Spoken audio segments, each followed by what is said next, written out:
2000년도에 이 전라북도 익산 약천 오거리에서 이 택시기사가 죽는 살인사건이 일어났습니다. 이 실제 살인사건을 다룬 영화가 2017년에 개봉한 이 재심이라는 이 영화입니다.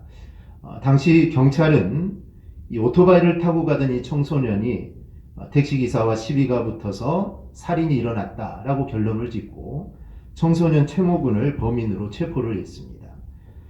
최모군은 법정에서 징역 10년형이 확정되어 교도소에 수감이 됩니다. 그리고 만기가 되어서 출소를 하게 됩니다. 문제는 이 최모군이 진범이 아니었다라는 겁니다.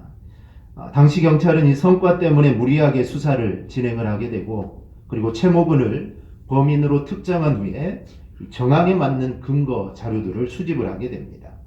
이렇게 수사가 되어서는 안 되기에 그때 사건을 담당했던 형사는 이 사건의 실체를 밝히려고 무지하게 애를 썼지만 오히려 자천되어서 형사로서의 삶이 끝나게 됩니다. 그리고 몇몇 경찰에 의하여 사건이 조작된 채로 끝나버리는 것 같았습니다. 그런데 15년이 지나서 이 사건이 뭔가 잘못되었다라는 것이 이제 드러나기 시작합니다. 그동안 이 자천되었던 형사는 형사로서의 옷을 벗었지만 억울한 사람이 누명을 쓰고 감옥에 가게 되고, 또 진범은 사회에서 버섯이 살고 있는 이 상황에서 이래서는 안 되겠다라는 생각을 가지고 집요하게 수사를 했습니다. 사실 수사할 의무도 고난도 없지만 이 정의에 대한 그의 신념이 그렇게 하도록 한 겁니다. 그래서 그 결과 15년 만에 이 사건을 재심해야 한다는 이 대부분의 판결이 나오게 됩니다. 이 억울한 옥살이는 했지만 그래도 이 최 씨는 적어도 자신이 살인자는 아니라는 이 누명을 바로 벗게 됩니다. 그리고 당시 조작 수사에 가담했던 한 형사는 진실이 밝혀지는 과정을 볼 수 없었던지 스스로 목숨을 끊게 됩니다. 그 후 진범은 잡게 됩니다. 그런데 진범을 잡았는데 진범이 복역 중입니다. 그래서 이 검찰은 이것을 기각을 하게 되죠. 그 진범은 끝까지 부인을 하게 되고 2018년 3월 27일 대법원에 의해 2심에서 받은 징역 15년으로 확정 판결을 받게 됩니다. 세상에는 드러나지 않을 것이 없습니다. 즉 비밀은 없습니다. 영원히 감춰질 것 같지만 결국은 드러나게 되어 있다는 겁니다. 이것은 부정적인 사건만 그러지 않습니다. 감춰질 것 같은 좋은 이야기도 결국에는 드러나게 됩니다. 개그맨에 보면 박명수가 있습니다. 개그맨 박명수 하면은 보통 호통, 막말, 심술쟁이 이런 이미지가 우리에게 떠오릅니다. 예능 프로그램에서 이제 지금은 사라졌지만 주로 1인자 유재석에게는 꼼짝도 못하면서 그 외 동생들에게는 막말도 하고 호통을 치기도 합니다. 그런데 이 박명수 씨는 그동안 남몰래 선행을 계속 이어왔습니다. 암 환자를 위해서 5년 동안 꾸준히 월 300만 원씩 기부를 하기도 했고, 또 자신의 자작곡의 음원 수익금을 기부를 하기도 했습니다. 또한 자신의 차를 고장낸 아르바이트생에게 아무런 배상을 받지도 않은 일 등 이런 그의 선행들이 있었습니다. 드러내려 하지 않고 감췄던 일이 알려지자 이 박명수 씨는 머쓱해하기도 했습니다. 우리는 연예인 기부 천사하면 현과 이 정혜영 부부만 생각하지만 이 사실 이 박명수 씨도 그에 못지않은 이 기부 천사였다라는 것이죠. 더구나 그의 기부 행사는 감춰졌던 것인데 결국에는 드러났습니다. 즉 숨어서 좋은 일을 하는 것도 결국에는 다 드러나게 됩니다. 즉 어떤 일이든지 드러나지 않을 것이 없다라는 겁니다. 오늘 예수님이 하신 말씀도 그렇습니다. 오늘 3절을 보면 너희가 어두운 데서 말하는 모든 것이 광명한 데서 들리고 너희가 골방에서 귀에 대고 말하는 것이 지붕 위에서 전파되리라. 사람들은 환한 곳에서 감히 하지 못하는 부끄러운 일들을 어두운 데 숨어서는 아주 담대하게 합니다. 그 이유는 남들이 보지 못한다라고 생각하기 때문입니다. 그래서 대부분의 범죄는 어두운 밤에 그리고 혹은 어두운 밀실에서 은밀하게 범죄들이 이루어집니다. 그렇게 남이 보지 않는 곳에서 저지른 죄는 감출 수 있다라고 사람들이 생각하기 때문입니다. 그러나 우리 성도들은 이 세상이 영원히 숨길 수 있는 비밀은 정말 결코 존재하지 않는다는 것을 우리는 절대로 인정해야 됩니다. 미국의 16대 대통령 아브라함 링컨은 모든 사람을 잠시 동안 속일 수 있고 혹은 몇몇 사람을 영원히 속일 수는 있다. 그러나 모든 사람을 영원히 속일 수는 없다라는 말을 했습니다. 우리는 언론 매체를 통해서 종족, 사회적 또 정치적으로 높이 존경받던 이 지도자들이 세월이 흐른 뒤에 은밀한 곳에 절렸던 이 비리들이 드러나서 대중 앞에 수치를 당하고 죄값을 받는 것을 우리가 종종 뉴스를 통해 봅니다. 물론 그렇게 드러나는 비리와 죄가 있는 반면에 그 죄가 죽을 때까지 드러나지 않는 소위 이 완전 범죄도 있습니다. 그러나 사람은 영원히 속일 수 있지만 정말 불꽃 같은 눈으로 사람의 모든 행동과 그 중심을 살피시는 하나님은 단 1분, 단 1초도 우리는 절대로 속일 수가 없습니다. 우리가 설사 일생 동안 죄를 감추고 정말 그 부끄러운 비밀을 우리가 무덤까지 가져간다 해도 그것으로 끝나는 것이 아닙니다. 우리가 하나님의 심판대 앞에 섰을 때 인간의 모든 숨은 일들이 결국 밝히 드러나게 될 것이기 때문입니다. 그때 은밀하게 우리가 행했던 선한 일들이 드러나면 큰 영광이겠지만 은밀한 악행이 드러난다면 그 얼마나 수치스러운 일이 되겠습니까? 그러므로 우리 사랑하는 성도 여러분, 꼭 비밀처럼 우리가 간직하고 있는 죄들이 있습니까? 우리가 지금 하나님 앞에 우리가 고백하시기를 바랍니다. 그러면 정말 미쁘시고 의로우신 주님께서 반드시 용서해 주심을 우리에게 약속하셨습니다. 그리고 어둡고 은밀한 곳에서의 이런 부끄러운 일들을 우리는 다 버려야 됩니다. 그래서 우리 성도는 밝은 곳에서나 또 어두운 곳에서나 아니면 대중 속에 있을 때나 아니면 또 우리가 홀로 있을 때나 우리는 한결같이 하나님의 그 눈길을 의식하는 정직한 신앙인의 모습으로 살아가는 저와 여러분이 되기를 주님의 이름으로 축원합니다. 말씀의 핵심은 지금 너희가 숨어서 말하는 것이 밝히 드러날 때가 반드시 온다는 겁니다. 즉 감춰질 게 없다는 겁니다. 그런데 단순히 이 사실을 아는 것으로 중요한 게 아닙니다. 어차피 정말 모든 것들이 다 드러난다면 우리는 어떻게 우리가 이 세상을 우리가 살아야 합니까? 첫째는 진정 두려워해야 할 자를 우리는 두려워하면서 우리는 살아야 합니다. 당시 사람들이 가장 두려워한 사람은 바리새인들이었습니다. 평범한 이스라엘 백성들이 보기에 이 바리새인들은 율법을 너무나 잘 알고 있습니다. 그래서 자신들은 미처 무엇이 잘못된 건지도 잘 모르는데 어떤 행동을 하면 어디선가 바리새인들이 잽싸게 나타나서 그 잘못을 지적합니다. 즉 나는 이게 잘못인지도 모르고 행했는데 바리새인들이 나타나서 너 이거 율법에 어긋난 일이다 라고 지적을 합니다. 그래서 사람들은 어떤 행동을 할 때 혹시 주변에 바리새인들이 있는지 없는지 이 눈치를 보는 그런 신세가 돼버립니다. 한번 잘못 걸리면 사람들 앞에서 망신을 당해야 하고 또 사람들 앞에서 야단을 맞아야 합니다. 그러니 바리새인들을 만난다는 것은 참 껄끄러운 일입니다. 그러다 보니 사람들이 바리새인 앞에서는 겉으로는 잘하는 척하게 되고 또 바리새인과 같은 위선적인 모습들을 바로 보이게 됩니다.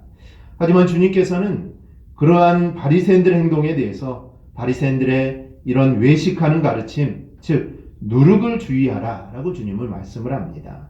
이 누룩은 바리새인들의 외식, 즉 위선을 상징하는 겁니다.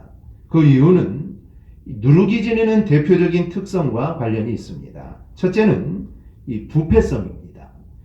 당시의 유대인들은 그들의 주식이 빵이었기 때문에 이 누룩은 그들에게 아주 매우 친숙한 단어입니다. 그런데 누룩을 섞은 반죽이 오래되면 그 반죽은 나쁜 냄새를 내며 부패하고 맙니다. 즉 이러한 누룩의 부패성은 바리새인들의 위선을 방치하게 되면 모든 사람들을 부패하게 만든다라는 것입니다. 그러니 너희는 이 누룩을 주의하라라는 겁니다. 또 하나는 이 파급 효과입니다. 적은 누룩이 온 반죽을 부풀게 만드는 것처럼 바리새인들의 위선은 주위의 모든 사람들에게 정말 신속하게 파급될 것을 말하는 겁니다. 또 하나는 누룩은 겉으로는 쉽게 구별이 되지 않습니다. 여기에 누룩이 들어갔는지 들어가 있지는 않는지 구별이 되지 않는데 열을 가하면 결국 드러나는 그런 속성을 가지고 있습니다. 이는 2절에서 말씀하신 것처럼 바리새인들이 아무리 겉으로 자신들을 위장할지라도 마지막 때에는 그들의 죄악이 드러나게 된다라는 것을 상징합니다.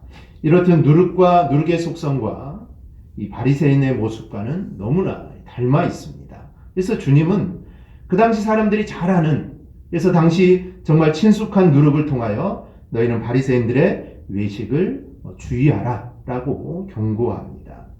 또 바리새인들이 하는 일, 우리가 지난주에도 살폈지만 박하와 회향과 근처의 11조는 드리면서 하나님께 대한 사랑을 버리는 모습들이 바리새인들의 모습입니다.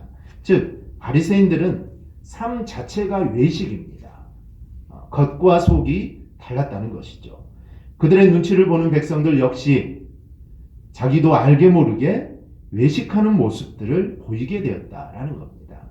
이렇듯 정말 영적 지도자의 위치에 있는 사람들은 좋은 방향이든 나쁜 방향이든 그 지도를 받는 사람들에게 지대한 영향을 미칠 수밖에 없습니다. 즉 목회사 한 사람의 외식의 누룩은 한 교회 전체를 외식의 요소로 부풀게 할 수 있습니다.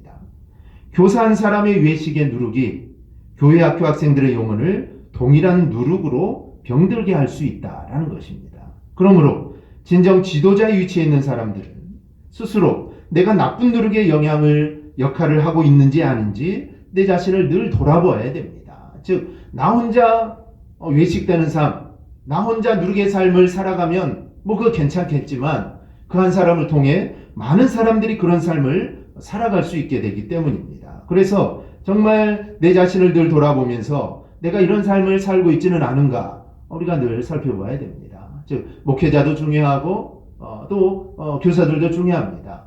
교인들은 목사를 닮아간다 그러죠. 마찬가지입니다. 아이들도 선생님을 닮아갑니다. 그렇기 때문에 목회자나 또 교사의 직분을 맡은 자들은 정말 자신을 늘 돌아보면서 내가 어떤 누룩의 영향들을 미치고 있는가 내 자신을 늘 살펴야 됩니다. 더구나 이 바리새인들에게 한번 잘못 걸리면 큰 피해까지 당하게 됩니다. 이렇듯 바리새인들은 이스라엘 사람들이 자신과 다른 모습을 나타내면 마치 폭력을 휘두르듯이 그냥 놔두지 않습니다. 그래서 바리새인들은 백성들 사이에서 정말 무서운 존재가 되었습니다. 그래서 저들과 다른 생각이나 믿음을 가지면 그것이 드러나는 순간 정말 모함에 휩쓸리고 심지어는 죽임을 당할 수밖에 없습니다. 율법에 보면은 돌에 맞아 죽어야 되는 그런 일들이 있습니다. 그래서 그런 일들에 걸리게 되면 이제 꼼짝없이 죽임을 당할 수밖에 없습니다. 그래서 예수님에 대한 믿음이 있더라도 그것을 표현하기란 쉽지 않습니다. 그래서 어두운 데서 몰래 이야기할 수밖에 없고 또한 골방에서 기회되고 이야기할 수밖에 없었던 겁니다. 왜냐하면 혹시 바리새인들이 듣기라도 한다면 책망을 당할 수도 있었기 때문입니다. 그런데 주님께서는 그런 사람들에게 새로운 관점을 제시합니다. 2절을 보면 감추인 것이 드러나지 않을 것이 없고 숨긴 것이 알려지지 않을 것이 없나니 즉 감춰진 것은 드러나게 되어 있다라는 겁니다. 즉 숨긴 것은 반드시 알려지게 된다라는 겁니다. 또 3절입니다. 우리 3절 한번 함께 봉독하겠습니다. 이러므로 너희가 어두운 데서 말한 모든 것이 광명한 데서 들리고 너희가 골방에서 귀에 대고 말한 것이 지붕 위에서 전파되리라. 아멘. 즉 어두운 데서 말한 것은 결국에는 광명한 데에서도 말하게 될 것이고 골방에서 귀에 대고 이야기하는 것은 지붕에서 떠들어도 되는 때가 온다라는 것입니다. 이 말씀은 어차피 모든 것이 다 드러나게 될 거라면 너희는 두려워할 필요가 없다라는 것입니다. 어차피 다 드러날 것입니다. 하루 후에 드러나든 아니면 이틀 후에 드러나든 어차피 다 드러날 것인데 뭐 그렇게 너희가 어두운 데서 말하고 골방에서 귀에 대고 이야기하느냐? 그렇게 할 필요가 없다라는 것입니다. 즉 골방에서 이야기하는 것도 언젠가는 드러나게 될 것이고 정말 어두운 데서 말한 것도 언젠가는 드러나게 될 것인데 너희가 그러니 두려워해서 그렇게 할 필요 없다라는 말씀입니다. 그렇다면 드러날까 전전긍긍하는 모습을 가질 필요가 없다라는 겁니다. 또한 바리새인들의 핍박과 박해가 있기에 감추는 것들이지만 감출 게 드러난다고 너희는 두려워할 필요도 없다라는 게 오늘 주님의 말씀입니다. 주님께서 이렇게 말씀합니다. 4절입니다. 내가 내 친구 너희에게 말하노니 몸을 죽이고 그 후에는 능히 더 못하는 자들을 두려워하지 말라. 바리새인들이 할 수 있는 최대한의 핍박은 목숨을 앗아가는 것뿐입니다. 목숨이 중요하죠. 그런데 바리새인들은 목숨을 앗아가는 것까지밖에 하지 못합니다. 그 이상을 할 수 없습니다. 왜냐하면 그 이상은 하나님의 영역이기 때문입니다. 그러니 너희는 목숨을 빼앗아가는 자를 두려워할 필요가 없다라는 말씀입니다. 오히려 주님은 진정 두려워할 자가 있다라고 말씀을 합니다. 5절 우리 한번 같이 봅니다. 5절 함께 봅니다. 마땅히 두려워할 자를 내가 너희에게 보이리니 곧 죽인 후에 또한 지옥에 던져넣는 권세 있는 그를 두려워하라. 내가 참으로 너희에게 이르노니 그를 두려워하라. 아멘. 오직 두려워할 자가 있다면 하나님 한 분밖에 없다라는 말씀입니다. 그러니 너희는 바리새인들을 두려워하지 말고 하나님을 두려워하라라는 겁니다. 하나님은 바리새인처럼 단순히 외식하거나 또는 핍박하는 자가 아닙니다. 하나님은 진리 자체이시고 또한 죽은 자를 지옥에 떨어뜨릴 권세가 있으신 분입니다. 그러니 마땅히 너희가 두려워할 자를 두려워해야지 영혼을 지옥으로 보낼 수 없는 자들을 너희는 두려워할 필요가 없다라는 말씀입니다. 오늘날 우리는 누구를 두려워합니까? 여러분 속에 진리가 있다면 사람을 두려워할 필요가 없습니다. 두려움이라는 것은 진리를 가지지 못한 자들에게 나타나는 특징이 바로 이 두려움입니다. 이 핍박하는 바리새인들은 두려움이 없었을까요? 사람들이 봤을 때 그들은 정말 완벽하고 정말 율법을 잘 지키는 것 같습니다. 그럼 그들은 두려움이 없었을까요? 아닙니다. 핍박의 주체였던 자신들은 더 지독한 두려움에 빠져 있었을 겁니다. 그렇지 않고는 위선을 갖고 다른 사람에게 해를 끼칠 필요가 없었을 것입니다. 그러니 정작 두려운 자들은 자신들입니다. 그것을 감추려고 더욱 다른 사람들이 두려움에 떠는 분위기를 만들었던 겁니다. 즉 바른 믿음으로 바른 것을 말했다면 숨길 필요가 없습니다. 진리는 드러나게 되어 있기 때문에 두려워할 필요가 없습니다. 즉 핍박이 오더라도 마찬가지입니다. 핍박자가 할 수 있는 일은 목숨을 빼앗아가는 것뿐입니다. 그 후에 천국에 가는 우리의 생명을 잡아서 지옥으로 가게끔 할 수는 없습니다. 이 사실을 알았기에 로마의 그 무서운 핍박 속에서도 성도들은 믿음을 지켰습니다. 즉 죽음을 두려워하지 않았습니다. 육신의 목숨을 빼앗은 자들, 육신의 목숨을 빼앗아가는 저들보다 더 위대한 그는 하나님을 믿었기 때문에 그들은 죽음이 눈앞에 오더라도 절대로 두려워하지 않았습니다. 즉 죽음 이후에 나를 하늘로 인도하시는 그 하나님을 믿었기 때문에 그들은 두려워하지 않았습니다. 그래서 하나님을 향한 그 믿음이 그들로 하여금 죽음도 불사하게 합니다. 두려웠지만 두렵겠죠. 어떻게 두렵지 않겠습니까? 두려웠지만 그들은 절대로 두려워하지 않았습니다. 진리가 그들 안에 있었기 때문입니다. 그러므로 결국 승리자는 저들이 아니라 진리를 가진 우리들이 결국 승리를 하게 됩니다. 그러니 진리를 가진 것 때문에 우리가 어려움을 겪어야 된다면 우리는 그것을 두려워할 필요가 없습니다. 오히려 그럴 만한 자격 있는 자로 인정해 주시는 우리가 하나님께 우리는 감사를 해야 합니다. 우리 사랑하는 여러분, 하나님과 사람 앞에서 드러나지 않을 것이 없습니다. 그러니 우리의 생각과 말은 하나님의 말씀으로 가득 차야 합니다. 그런 사람은 세상이 두렵지 않습니다. 비록 그런 세상에서 어려움을 당할 수밖에 없습니다. 이것은 당연한 일입니다. 내가 예수를 믿는데 왜 나는 이런 어려움을 당하느냐라고 말을 하지만 세상에서 어려움을 당하는 것은 당연한 겁니다. 왜냐하면 하나님의 나라와 세상의 나라는 다르기 때문입니다. 즉 세상의 나라에서 하나님의 나라의 마음을 가지고 살아간다면 이거는 당연히 어려움을 당할 수밖에 없습니다. 세상의 나라에서 세상의 그 뜻과 세상의 마음으로 살아간다면 어려움을 좀 덜 당할 수 있습니다. 하지만 하나님의 나라의 백성으로 살면서 세상 나라에서 내가 정말 어려움 없이 나는 좀 편하게 살고 싶다 이렇게 하는 것이 어찌 보면 이것이 더 이상한 것입니다. 우리는 당연히 어려움을 당합니다. 하지만 그것이 두렵지 않습니다. 오히려 하나님을 따르는 자들이 겪어야 할 당연한 일들로 우리는 받아들입니다.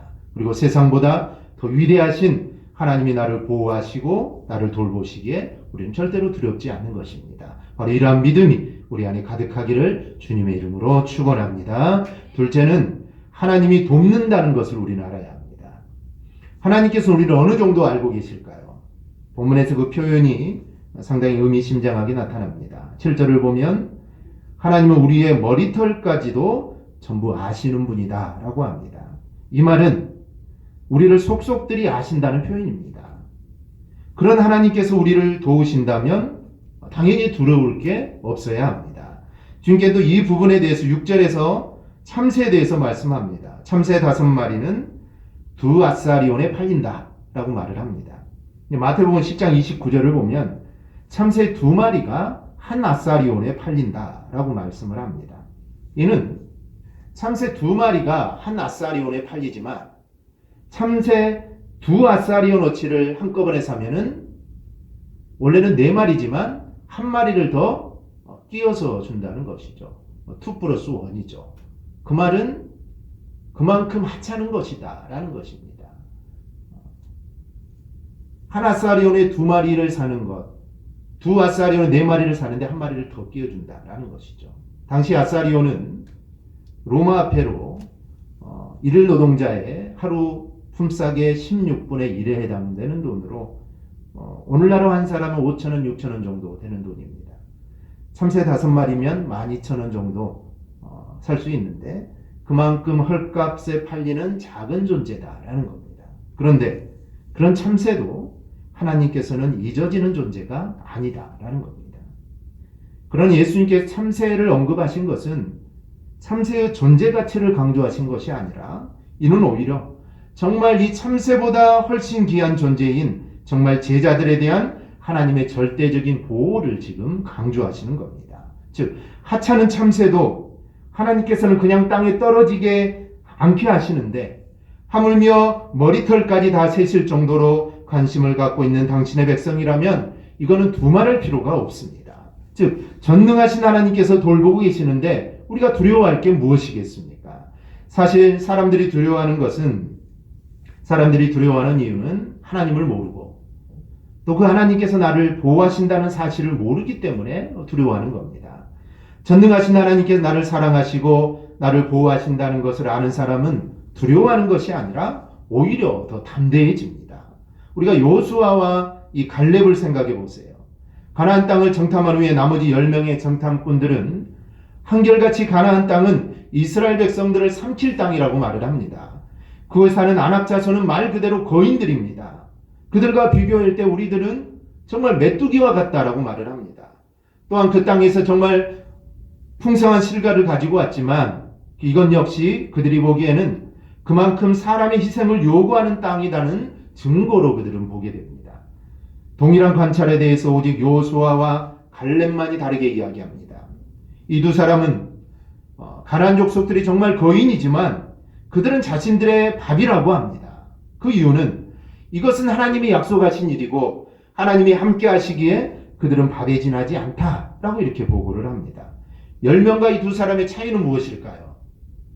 여호수아와 갈렙에게는 여호와 하나님께서 자신들과 함께 하시고 그리고 자신들을 지켜주신다는 것을 믿는 그 믿음이 그들에게 있었기 때문입니다. 그래서 그 두 사람은 아낙 자손을 밥이다라고 이렇게 이야기할 수 있었던 겁니다.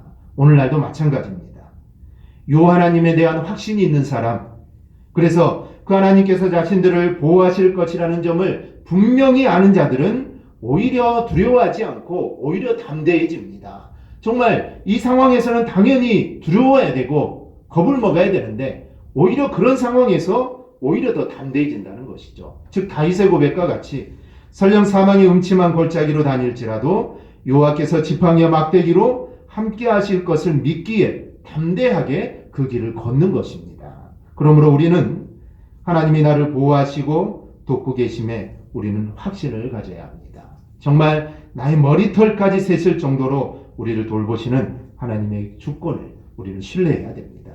그리고 정말 하찮은 참새조차도 돌보시는 하나님인데 자신의 하나밖에 없는 이 독생자를 죽음으로 내모시면서까지 사랑하신 우리를 어떻게 그냥 내버려 두시겠습니까? 반드시 우리를 보호하시고 우리를 돌보실 것입니다. 하나님에 대한 이런 확신을 가지고 이 세상을 살아가시기를 바랍니다. 그래야 하루하루의 삶이 승리의 삶이 되기를 주님의 이름으로 축원합니다. 셋째는 드러나지 않을 게 없으니 드러나야 할 것을 이야기해야 합니다. 세상에 드러나지 않을 게 없습니다. 즉 다 드러나게 됩니다. 그렇다면 무엇이 우리는 드러나게 해야 합니까? 당연히 그리스도의 복음이 드러나야 합니다. 따라서 우리는 이제부터 다른 것을 말하는 것이 아니라 이 복음을 말하는 자들이 우리는 되어야 합니다. 그러면 우리가 작게 말하든 아니면 크게 말하든 결국 그리스도만 드러나게 될 것입니다. 주님께서 말씀합니다. 우리 8절 9절 우리 함께 8절 9절 함께 봅니다. 내가 또한 너희에게 말하노니 누구든지 사람 앞에서 나를 시인하면 인자도 하나님의 사자들 앞에서 그를 시인할 것이요 사람 앞에서 나를 부인하는 자는 하나님의 사자들 앞에서 부인을 당하리라. 아멘. 우리가 사람들 앞에서 그리스도를 시인하는 것, 즉 복음을 전하는 전도를 우리는 절대로 작게 보아서는 안 됩니다. 그렇게 시인해서 누가 알아주지 않을 수 있습니다. 오히려 우리의 그런 시인과 고백을 우습게 여기기도 하고 때에 따라서는 핍박을 하기도 할 겁니다. 그리고 그 말들은 정말 허공 속에서 묻혀버리는 공허한 말과 같은 그런 느낌이 들 때도 있습니다. 열매를 맺어지는 게 보이지 않기 때문입니다. 하지만 우리는 잊지 말아야 됩니다. 무슨 말이든 내가 한 말은 반드시 결국에는 드러나게 되어 있다라는 겁니다. 그러니 주님을 시인하고 고백하며 전도하는 말 없이 당장 눈앞에서는 어떤 결과가 나타나지 않을 수 있습니다. 하지만 결국은 그 말의 의미가 온전하게 이루어진 채로 반드시 드러나게 됩니다. 더구나 주님은 우리에게 확신을 더욱 갖도록 우리가 사람 앞에서 주님을 시인하면 주님도 하나님의 천사들 앞에서 우리를 시인하시겠다 말을 합니다. 반대로 우리가 만일 사람들 앞에서 주님을 부인하면 하나님 앞에서 우리도 부인을 받을 것이다 라는 점을 우리에게 말씀합니다. 특히 우리가 주목할 점은 사람들 앞에서라는 구절입니다. 바로 예수를 시인하는 신앙 고백이 우리가 정말 숨어서 두더지처럼 몰래 하는 그런 것이 아니라 사람들 앞에서, 즉 예수를 믿는 이유로 나에게 불이익을 주고 나에게 핍박할지도 모르는 그런 사람들 앞에서도 우리는 떳떳이 밝히는 고백이 되어야 된다라는 그런 말씀입니다. 우리는 흔히 예수를 구주로 믿고 입으로 시인하면 당연히 구원받는다라고 배워왔습니다. 맞습니다. 로마서 10장 10절에도 사람이 마음으로 믿어 의에 이르고 입으로 시인하여 구원에 이른다라고 분명히 말씀합니다. 그러나 한편으로 우리가 간과해서는 안 될 부분은 초대교회 당시 내가 예수를 믿는다, 나는 예수 믿는 사람이다, 나는 그리스도인이다 라고 그걸 믿고 고백하는 것은 그 자체가 위험을 수반하는 일이었다는 사실입니다. 지금은 내가 예수를 믿는다, 나는 그리스도인이다, 예수를 믿으세요 말하는 것, 이거는 아무렇지도 않습니다. 하지만 초대교회 당시에 나는 예수 믿는 사람이다 라는 이 말 한마디는 내가 죽어도 상관없다 라는 말과 동일한 말입니다. 그런 의미를 가지고 있습니다. 그래서 내가 예수를 믿는다는 사실이 알려지는 그 순간 여러 형태의 핍박, 즉 경제적 손실이나 내 지위의 박탈, 또 심지어 죽음까지도 초래할 수 있다는 것을 의미합니다. 그런데 현대 교인들 중에서는, 교회 내에서는 예수에 대한 신앙 고백을 하지만 이 사회생활 속에서는 그 신앙을 떳떳이 밝히지 않은 사람들이 너무나 많습니다. 같은 직장에서 동료 혹은 상사가 그리스도인이었다, 이 사람이 예수 믿는 사람이었다는 것을 수년이 지나서야 알 수 있을 만큼 자기 신앙을 떳떳이 밝히지 않는 사람들이 많습니다. 그렇게 신앙생활을 은밀하게 하는 이유는 만약에 내가 예수 믿는 사람이라는 것이 밝혀지면 여러 가지 형태의 불이익을 당하지 않을까 하는 염려 때문입니다. 그런 불이익을 당하지 않는데도 내가 혹시 당하지는 않을까라는 염려가 그런 삶을 살게 합니다. 그래서 자기 신앙을 당당하게 남에게 드러내지 않고 두더지처럼 숨어서만 신앙생활을 하는 것입니다. 우리 성도 여러분, 이런 형태의 신앙생활은 결코 주님이 기뻐하시지 않습니다. 주님 분명히 우리에게 말씀하시죠. 너희는 세상의 빛과 소금이 되라고 하셨지 우리에게 두더지가 되라고 하시지는 않으셨습니다. 예수께 대한 신앙 고백도 믿는 자들끼리 있는 교회 내에서만 할 것이 아니라 우리는 사람 앞에서 할 수 있는 그런 고백이 되어야 합니다. 즉 내가 장사를 하거나 내가 직장 생활을 하거나 정말 내가 떳떳이 나는 예수 믿는 자라는 것을 밝히는 것 중요하죠. 근데 더 중요한 것이 하나가 있습니다. 자신 예수 믿는 자답게 살아가는 것입니다. 아마 밝히지 못하는 자들은 그렇게 살아갈 자신이 없기 때문에 아마 예수 믿는 사람이라는 것을 밝히지 못할 겁니다. 내가 예수 믿는 자라는 것을 밝혔다면 바로 예수 믿는 자답게 우리는 살아가야 됩니다. 그래서 사람 앞에서 말과 행실로 예수를 시인하는 자를 주님은 기뻐하시고 그리고 재림 때 천사들 앞에서 그 사람을 자랑스럽게 시인하실 것입니다. 이것은 가정도 마찬가지입니다. 우리 가정에서 예배하고 기도하고 성경 본 그대로 후에 그것이 드러날 것입니다. 지금은 아무런 효과가 없을지 모릅니다. 그렇게 하는 것이 번거로울 수도 있습니다. 하지만 그래도 하면 반드시 드러납니다. 그것이 드러날 때는 하나님의 은혜가 충만한 모습이 바로 될 것입니다. 그러므로 우리 모두 정말 드러나지 않을 것이 없다라는 것을 우리가 마음에 새기고 우리가 살아가기를 바랍니다. 그렇기에 세상을 두려워할 것이 아니라 우리가 오직 하나님을 두려워하며 우리가 경외하며 우리가 살아가기를 바랍니다. 그 하나님께서 우리를 사랑하시고 또 보호하신다는 그 확신을 가지고 우리가 살아가기를 바랍니다. 그리고 어떤 순간에도 정말 주님의 복음을 이야기할 수 있는 그런 삶들을 우리가 꼭 살아가기를 바랍니다. 이런 것이 드러날 때 우리는 하나님의 은혜를 더 풍성히 우리가 느끼게 될 것입니다. 우리가 오늘 말씀을 꼭 기억하고 우리의 모든 것을 돌보시는 이 하나님만을 우리가 두려워하며 살아가는 저와 여러분이 꼭 되기를 주님의 이름으로 축원합니다. 아멘. 기도하겠습니다.